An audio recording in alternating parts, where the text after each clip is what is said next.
everyone. I'm really glad that all of you are here on this afternoon on Friday. I'm really again very humbled to see that so many people are attending our webinars, and I'm glad that it is of use to you. So without further delay, let me start the webinar. Okay, so today we are talking about nursing notes. Nursing notes also is very important in ensuring quality and safety. And today's agenda, I'm going to start with the importance of notes. Then we'll talk about the best practices of writing notes. This is for anybody, not just the nursing. And then we'll get into types of nursing notes. And I'll just go a little bit deep dive into one form of nursing notes called SOAPIE, SOAPIE, which is actually the soap notes. I think all of you will be aware of soap notes, SOAP, that is subject to objective assessments and plan. It adds another IE to that and makes it a good way to capture your notes. So notes is a form of written communication. So we all talk about communication is a very important part of healthcare delivery, and majority of medical errors happen because of mistakes in communication, and notes is a form of written communication. A well-written notes ensure a safe, effective nursing care to the patient. So that's very important.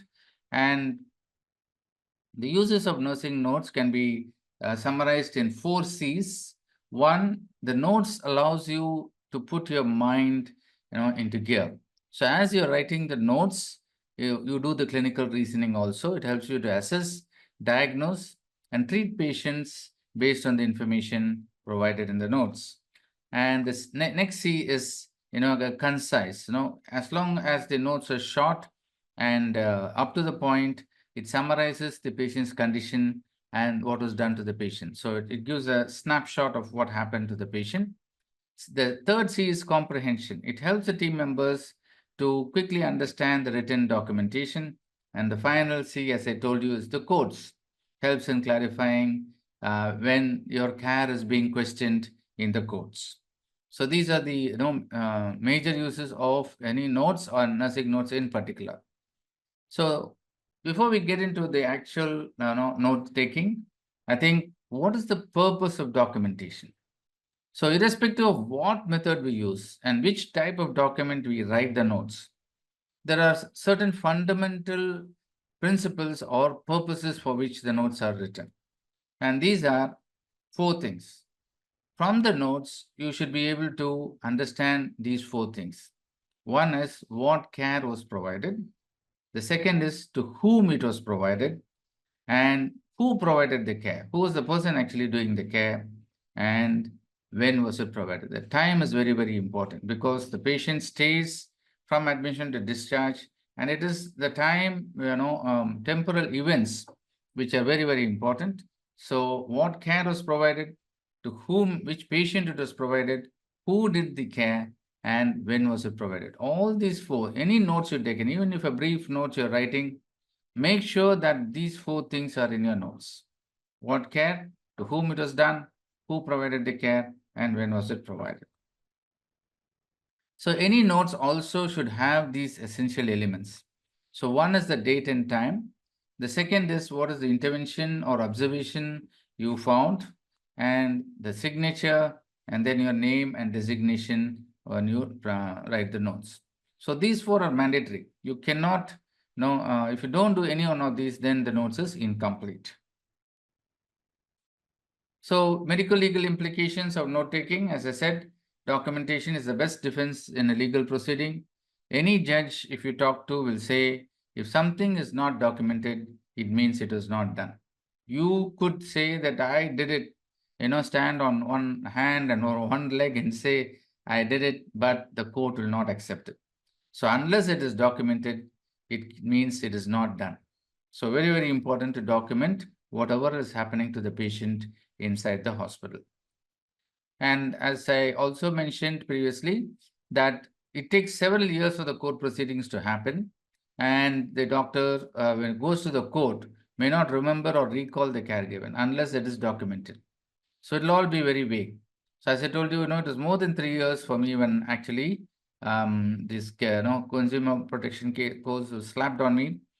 I know when I read the lawyer's notes, I wanted to immediately resign and go to the Himalayas. It is so bad saying this doctor is absolutely useless. He has no ethics. He doesn't care for his patients. All sorts of things. He didn't take consent. No, he did. He didn't talk to the patient. He never explained. This is how they write the accusations against you. But then when I opened the notes, and then looked at it, and every page told me that I have been given good care to the patient. The consents were there, the notes were clearly written, which I then jogged my memory of what happened. So it's very, very important. And documentation is very important to substantiate the care and to defend both the provider as well as the hospital. So that's why it's very important to write proper notes. So I'm going to now go into a series of best practices. These are all very general advice. Most of it you will know, but it is better to just revise what are the best practices in writing notes in a patient's record. So the first thing is record accurate information. The exact care which is given, nothing more, nothing less. Don't write big stories. Just write what was done.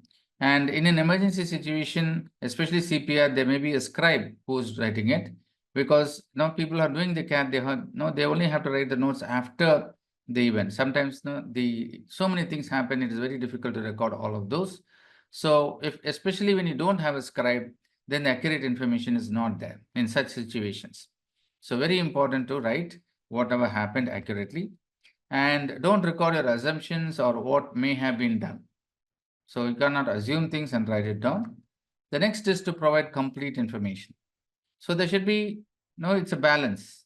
Enough detail to provide a clear understanding of what happened, at the same time, not too long. Okay, so, and it should include all the steps taken in providing the care. So, for example, if you're trying to contact the physician and the phone was not picked up, and then you took an alternative action calling the junior doctor or some other doctor, then this should be documented. I contacted this doctor, no, this is not available, therefore I called. So this gives a clear thing of your justification of your actions. So don't write unnecessary information. At the same time, do not ignore any important steps that happen. Then draw a whenever there is certain empty space, it's always better to draw a line to make sure that people do not misuse this space. Very, very important for medical legal reasons, and because someone else can insert the information at a later time. So always draw, if you think that your notes are not going to fit in one page, so you moving to the next page, you draw a blank. Then avoid abbreviations. Always use full forms. Do not use abbreviations. If at all you use abbreviations, then it should be in the approved list of abbreviations in your hospital policy, because abbreviations are the most common causes of medical errors. And documentation at the same time. In the poll, when I asked you the question, when you documented, most of you said that. You said as and when it happens, it is documented. So there's nothing new. And delaying in entering the information will give gaps in your memory and thereby the documentation. And very important to document in the chronological order as it happened. Otherwise, when somebody reads the notes at a later point in time, it will not be very clear how things happen, whether this happened before or after, people may not know. So it is very important to document it in a chronological order and do not write in a haphazard manner. And the frequency of documentation, you could go by a hospital policy, but the general rule is when the patient becomes more sick or critical, document more, because there will be more to document. That is one thing. And also for medical legal reasons, you need to document more. And do not document at fixed times. It doesn't work in hospitals. All of you will be aware of that. So you need to be flexible. And as I said, the frequency of documentation is as per the hospital policy. Never document in advance. Okay, this especially checklists will become tick lists. Everything is ticked in advance. If you surgical safety checklist, sometimes before scrubbing, I'll just come in and look at the surgical safety checklist. Sometimes even the timeout and sign out is ticked even before the patient has started surgery. So never do that, because it may be not a good thing to do, and you may be penalized for this. Write legibly. So your handwriting has to be read, and do not scribble, because if your handwriting is readable, then the documentation is imperfect and it will lead to medical errors. So very important to write legibly, or if you're having electronic medical record, this problem is not there. Then when you have made a mistake in writing, better to just draw a single line so that you can still read what was deleted.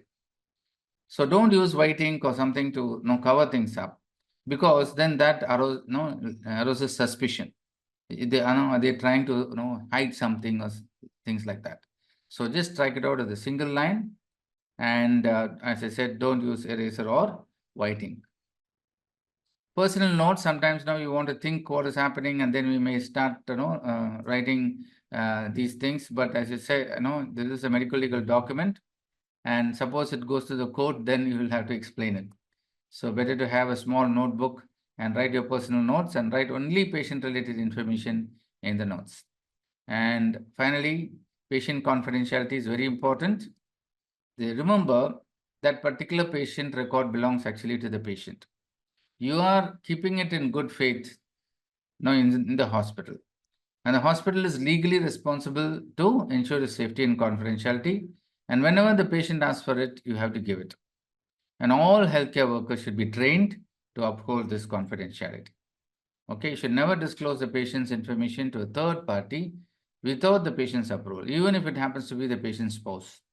So get the written permission of the patient, and then you can share the documentation. So confidentiality is very important. So that is the just general overview of the best practices you can do in the when you're writing notes. And now we are getting into how to write nursing notes. So before getting into how to write, now I'll just the types of nursing notes is actually how notes are written. So both are the same. So basically, there are about 3 or 4 ways by which nursing notes are written. So the most common is what is known as narrative charting. It is a story-like format. The patient came at 9:45. The initial assessment was done, and then now the doctor came and saw. Then we did the skin preparation, and then shifted the patient to theater. This is like a story format which goes. So the next is the pie charting. Now it stands for problem, intervention, and evaluation. So this is the pie chart, nothing to do with that. It's just that the PIE, stands for, so don't confuse it with pie chart. This is a nursing notes, which is an acronym, which is PIE. I importantly put this picture to make sure that I remember to tell that this is not the pie chart. Then the third type is known as focus charting, which is also known as FDAR, charting. So focus is F, and data, action, and response is the DAR. Okay, so we'll explain each of these in a bit more detail. I'm just enumerating the types of nursing notes. And the other one is the SOAP notes, where now subjective, S stands for subjective, O for objective, A for assessment, and P for the plan. And it is a very organized way of writing the notes. I use this quite often. So let's get into it one by one. So as I said, narrative charting is a story-like format. It's the most commonly used method. It is can be time consuming. And when somebody reads the notes, it's very difficult to pinpoint important events. So it's if you wanted to get some information, what actually really happened, you got to read the whole notes. So that's the problem with this type of notes. Otherwise, it gives all the information, and most of the nurses are used to writing this form of narrative charting. Now, I told you about pie charting. P stands for problem, I stands for intervention, and E stands for evaluation. So this is basically the way it is written. So you can see here, what is the problem? Crackles heard on the inspiration basis of the right and left lung. That is the, and then what was the intervention? Incision, patient probably had a thoracic surgery or abdominal surgery. So the incision was splintered with the pillow, instructed to breathe deeply, and took off at the end expiration. And the final E is evaluation. So with this intervention, did the patient improve or not? So you come again and assess the patient after some time, an auscultation, the lungs are clear, and you advise the patient to continue the same. So this is a brief way of documenting it. To just write every time what is the problem, for that particular patient, what intervention you did, and is the evaluation of the intervention. So this is an example. The nurse identifies and documents a patient problem and need based on the assessment. So let's say, for example, the patient has acute pain in the lower abdomen and the rating is 8 out of 10 on pain scale. So this is the problem. So you will write it as such. Patient is reporting pain where that is the lower abdomen and what is the pain scale, 8 out of 10. So the next you have to talk about the intervention. So the intervention records the actions taken by the nursing staff, whether it can be treatment or medication given, or you give education to the patient or any other care. So that is the intervention. So here for this patient, prescribed analgesic were given at the ordered dose and provided warm compress. Okay, so this is the intervention which was done. And E is the evaluation, where the nurse documents the outcomes of the intervention. What happened because of the intervention? Did the patient improve, become worse, or remain the same? So here the patient reports a decrease in pain of 3 out of 10 on the pain scale after 30 minutes, appears to be more relaxed and at rest. So this, as you can see, very clearly, says what's the problem was, what did you do, and did the no intervention work or not. Now, let us get into focus charting. This is another way of writing nursing notes. F stands for focus, D for data, A for action, and R for response. So you write the date and time. What is focus? Focus could be either a specific symptom. Patient may say, I'm having pain, I'm having fever. So you write that focus here, okay? And or it could be change in status. So you went and saw the patient and you found that the dressing was soaked. So this is the focus. No, post-operative bleeding will become the focus. Or you went in to do wound care or put an IV line or some sort of intervention. So that is a therapeutic intervention.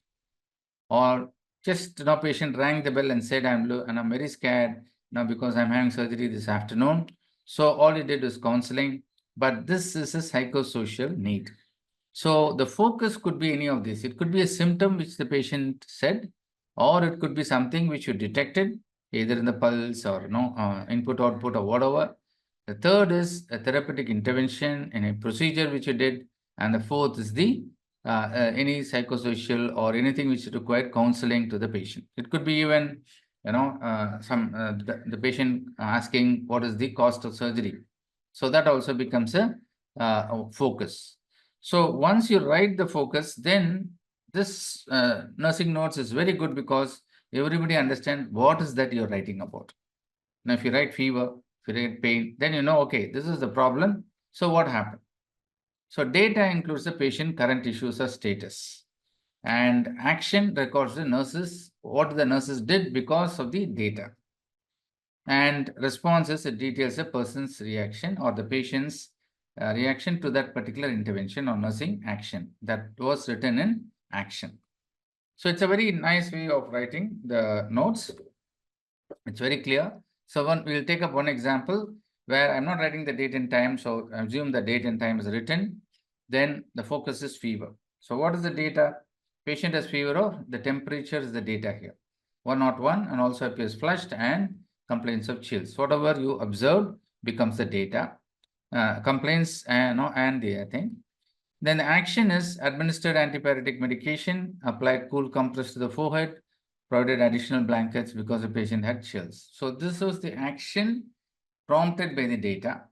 And then you come and see whether that action actually helped. So after 1 hour, the patient's temperature decreased to 98.6. They reported feeling more comfortable. So the date and time can be written for when the action was done and when the response is done. So that keeps like a story which goes down for this particular focus. Then suppose you went in to start an IV line, you will start a new focus. You understand? So this particular episode has ended. If the response is not good, then it will continue till you actually find a resolution. So this is one way of writing notes, is known as FDAR, nursing notes. So finally, let's get into the SOAP SOAPIE, or SOAPIE, which is an acronym, stands for subjective, objective, assessment, plan, intervention, and evaluation. I took this because it describes two methods: the SOAP method, which is the SOAP, and then the intervention evaluation you do all the time, right? So you add that to the SOAP method of documentation.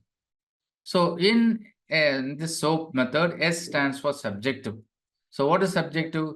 It is what the patient is saying about the condition. So patient is saying, I am having pain. So that is the subjective. It could be complaints, it could be concerns, or even feelings and sensation if you're in mental health.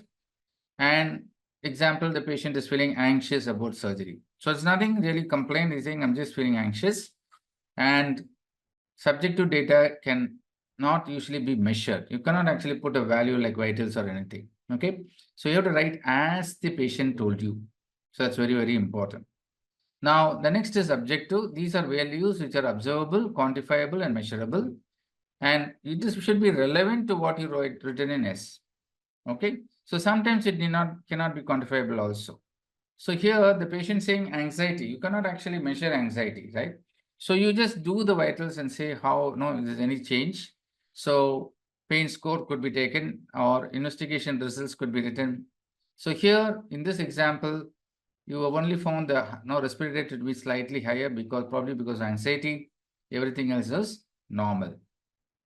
So that's the O of the objective. A is the assessment. This basically is your nursing diagnosis. So patient is dehydrated, that is interruption in usual sleep pattern, and there is excessive coughing, breathing difficulty, patient is tired. These sort of things could be a nursing diagnosis. So here in this particular example, you have made a diagnosis of anxiety because of the upcoming surgery. So that's your assessment. And finally, you need to write the plan. So here, the immediate next steps should be written, and these steps should help you to achieve the anticipated goals you have set for that particular patient. And the steps are nothing but interventions that you would perform to achieve these goals. For example, patient needs counseling. You also consult the patient, and the patient was still not satisfied, so you inform the doctor. So this is the plan. So you can see that SOAP allows you to write what the patient complained, that is S, what you found, and what was your assessment, that is the objective. A is your nursing diagnosis, and P is the plan, nursing care plan based on the nursing assessment. And then you do the intervention. So that should outline the intervention or treatment which you have given. So basically, you consult the patient regarding post-op pain management, tried to console the patient. Doctor also came and explained to the patient. So that is the intervention you have to write. And finally, you need to find out whether that intervention actually worked or not. So whether the patient improved or worsened, it's the same. For all the nursing notes, it's the same. Trend of vitals or trend of test results. And if it doesn't work, you need to go back and do the assessment and plan again. So the subjective and objective may vary, but if they don't change, then if the evaluation shows it is you're not successful, you got to go back to assessment and plan again. So that's a cycle which keeps repeating. So in this example, patient is still anxious, informed doctor, advised to give tablet Alprax, stat. So some sort of anti-anxiety medication has been given to this patient. So let's go through one more example. SS patients complain of breathing difficulty in the last 10 minutes. What is your observation? O, our objective. Patient looks anxious, respiratory 26, oxygen saturation a bit low, 92% in room air, unable to live fat. So what is A is the assessment. Breathing difficulty with increased respiratory rate and low oxygen saturation is your assessment. So what is your plan? You started oxygen and then you inform the doctor. And then what happened? First, you started with nasal prongs as the doctor ordered, informed it. Then patient not improved. Doctor advised, NRBM changed, oxygen saturation improved to 96%. So you could see how the whole history or notes could be written in a very clear manner. Means this is definitely much easier than the others, and it's better than the narrative way of writing notes. So, friends, I think we are coming to the end of this webinar. So, let us summarize. So, what's the importance of notes? Notes tells us what care was provided, to whom it was provided, who provided the care, and when it was provided, and gives us the story of what happened to the patient and after they got admitted. The best practice, I'm not going to go through everything again. We went through some 10 or 11 points about the best practices of how to write notes. And finally, we went through 4 types of nursing notes. Now, there are several others. I've chose only these 4. So narrative chatting is the commonest we are doing currently. But I thought I'll introduce you to these type of notes where you can try it and see whether it saves time, or probably it may increase the time also. So it's something which you have to try and see. But most of the studies show that these are much more objective, comprehensive, and it's easier to go through those at a later point in time and find out what happened to the patient compared to the narrative chatting. Okay. Thank you so much, all of you.